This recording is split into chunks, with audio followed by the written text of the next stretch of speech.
বিসমিল্লাহির রহমানির রহিম। আজকের আলোচনা ইসরায়েল ফিলিস্তিনের যুদ্ধে আমাদের করণীয় কি, আমরা যার যার জায়গা থেকে কি করতে পারি এ নিয়ে আপনাদের সামনে সংক্ষিপ্ত কিছু আলোচনা করব। প্রিয় ভাই ও বন্ধুগণ, গত 50 বছর ধরে ইসরায়েল হানাদার বাহিনী একের পর এক হামলা চালিয়ে যাচ্ছে ফিলিস্তিনি নিরীহ মানুষের উপর। বর্তমান যেখানে ইসরায়েল অবস্থিত, ইসরায়েলের ভূমি সহ পুরোটাই ছিল ফিলিস্তিন। তারা উড়ে এসে জুড়ে বসার মতো ফিলিস্তিনের ক্ষুদ্র এক অংশ দখল করে নেয়। এরপর ক্রমাগতভাবে একের পর এক ভূমি দখল করতে থাকে, আর এদের সহায়তা করে আসছে পৃথিবীর অন্যতম বাতিল পরাশক্তিরা। আর এদের পিছনে বড় শক্তি থাকার কারণে তারা ফিলিস্তিনকে ইসরায়েলি ভূমি হিসেবে দাবি করছে।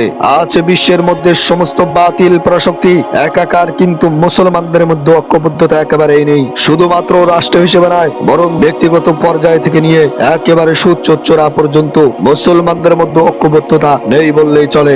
আজ এই সুযোগে পৃথিবীর সমস্ত বাতিল পরাশক্তি এরা একের পর এক মুসলমানদের ভূমি দখল করে যাচ্ছে। তার একটি নজির হলো ফিলিস্তিনি ভূমি। একজন মুসলিম হিসেবে আমার কর্তব্য ও দায়িত্ব কি? আল্লাহ রাব্বুল আলামিন আমাদেরকে কেন দুনিয়াতে পাঠিয়েছেন? রাসূল সাল্লাল্লাহু আলাইহি ওয়াসাল্লাম ও সাহাবায়ে কেরাম কিভাবে দুনিয়ার মধ্যে কাটিয়েছেন? তাদের মধ্যে না ছিল দুনিয়ার কোনো ভালোবাসা, না ছিল দুনিয়ার কোনো মায়া মহব্বত, ধন সম্পদের প্রতি তাদের কোনো লোভ লালসা ছিল না। শুধুমাত্র আল্লাহর জমিনে আল্লাহর দ্বীন কিভাবে কায়েম করা যায় আর আল্লাহর জন্য জীবন উৎসর্গ করা যায় সেই চিন্তা নিয়ে তারা সব সময় ব্যস্ত থাকতো। তারা আল্লাহর দ্বীনের জন্য জীবন দেওয়াটা সৌভাগ্য মনে করত।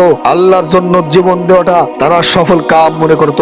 জীবনের প্রতি কোনো মায়া মহব্বত ছিল না, কেননা যে আল্লাহ জীবন দিয়েছে সেই আল্লাহর জন্যই জীবনকে বিলিয়ে দেওয়ার মধ্যেই সফলতা দেখতে পেত।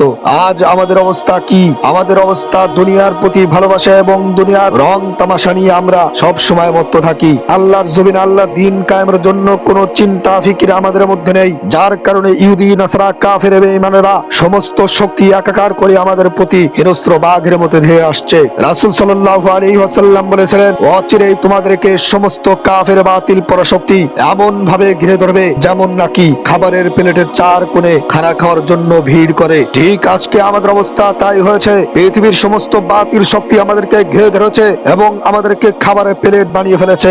আজ কোন মুসলমানের অন্তরে একটু ব্যথা নেই, একটু আহাজারি নেই ফিলিস্তিনের মা বোনদের উপর যে সমস্ত নির্যাতনগুলি চালানো হচ্ছে। হ্যাঁ মুসলিম জাতি, তোমাদের মধ্যে কি একটু ক্ষোভ জাগে না? শিশু বাচ্চাদেরকে এইভাবে তারা হত্যা করেছে, এগুলো দেখে কি তোমাদের একটু মায়া লাগে না? তোমাদের সামনে তোমার মায়ের ইজ্জত যদি হরণ করা হয় তাহলে তোমার কি একটু খারাপ লাগবে না? তোমার সামনে যদি তোমার ছোট ছেলে মেয়েদেরকে হত্যা করা হয় তাহলে তোমার অনুভূতি কেমন হবে? তোমার কি তখন খারাপ লাগবে না? তোমার সামনে যদি তোমার ছোট ভাই বোনদেরকে হত্যা করা হয় তাহলে তোমার একটু খারাপ লাগবে না? তাহলে তুমি এখনো কোন আশায় বসে আছো? ফিলিস্তিনি মা বোনেরা কি তোমাদের ভাই বোন না? অথচ আল্লাহ রাসূল সাল্লাল্লাহু আলাইহি ওয়াসাল্লাম বলেছেন, এক মুসলমান অন্য মুসলমানের ভাই, একটি মুসলমান অন্য মুসলমানের একই দেহের মতো। বিশ্বের কোন স্থানে যদি কোন মুসলিম নির্যাতিত থাকে তাহলে যেন তাকে উদ্ধারের জন্য সমস্ত মুসলিম জাতি হামলে পড়ে। কিন্তু আজ শত শত মুসলমানদের উপর নির্যাতন নিপীড়ন চালানো হচ্ছে, কিন্তু মুসলিম রাষ্ট্রগুলো এখনো চুপ হয়ে আছে। হে যুবক,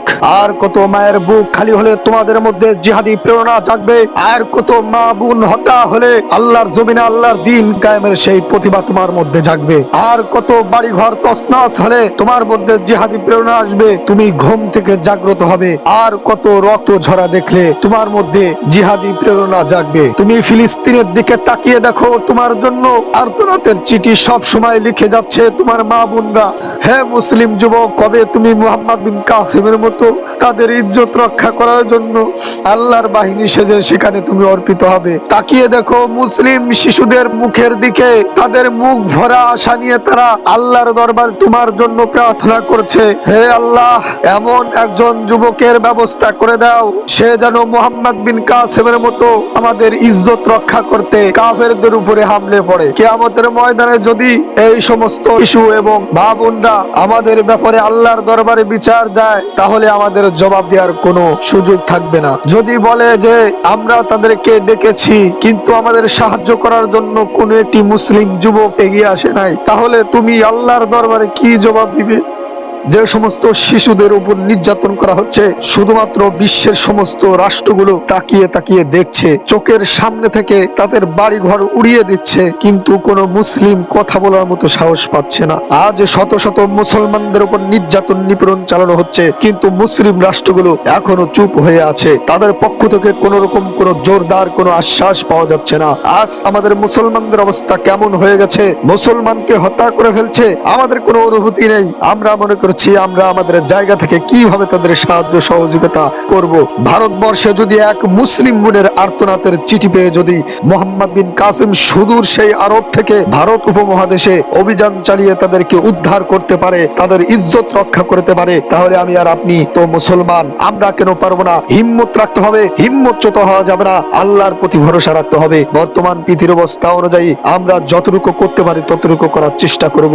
আমরা সাধারণ মানুষ সেখানে গিয়ে জিহাদে শরীক হতে পারবো না, এটা সত্য, এটা আমাদের ক্ষমতার বাইরে। ব্যক্তিগত উদ্যোগ কেউ নিতে চাইলেও সমস্যা তৈরি হওয়া ছাড়া কোনো কাজে আসবে না। কিন্তু নিজেদের সরকারের প্রতি জোর দাবি জানানো এবং তীব্র ক্ষোভ প্রকাশ করুন, যাতে সরকার কার্যকারী উদ্যোগ গ্রহণ করতে বাধ্য হয়। আমি মনে করি আমাদের সরকার ও সেনাবাহিনী এতটা বোধহীন নয় যে এত কিছু চাক্ষুষ দেখার পরেও তারা চুপ থাকবে, বসে থাকবে, এ ধরনের উদ্যোগ গ্রহণ করবে না। অনেক সময় তাদের সেই প্রচেষ্টাগুলো সম্মুখে আসে না, কিন্তু জনগণের শক্তি যদি তাদের সাথে থাকে তখন তারা সাহস বোধ করে। এজন্য সর্বস্তর থেকে এই মুহূর্তে প্রতিবাদের আওয়াজ তুলুন। দ্বিতীয় কথা হচ্ছে, মুসলমানদের একটি বড় অস্ত্র হচ্ছে দোয়া। আফসোস আমরা একে অস্ত্র মনে করি না। আল্লাহ তাআলা রকেট, মিসাইল, রণতরী, যুদ্ধ বিমান যত কিছু আছে সবকিছু বাহ্যিক উপায় উপকরণ, এতে প্রভাব সৃষ্টি কে করে? আল্লাহ ছাড়া আর কেউ নয়। আমাদের এই বিষয়গুলো ইহতেমাম করা উচিত। দোয়া অত্যন্ত একটি কার্যকারী অস্ত্র। নবী সাল্লাল্লাহু আলাইহি ওয়াসাল্লাম বলেছেন, দোয়া হচ্ছে মুমিনের হাতিয়ার। দোয়ার মাধ্যমে ছোট ছোট দল বিশাল বিশাল বাহিনীকে পরাস্ত করে ফেলেছে।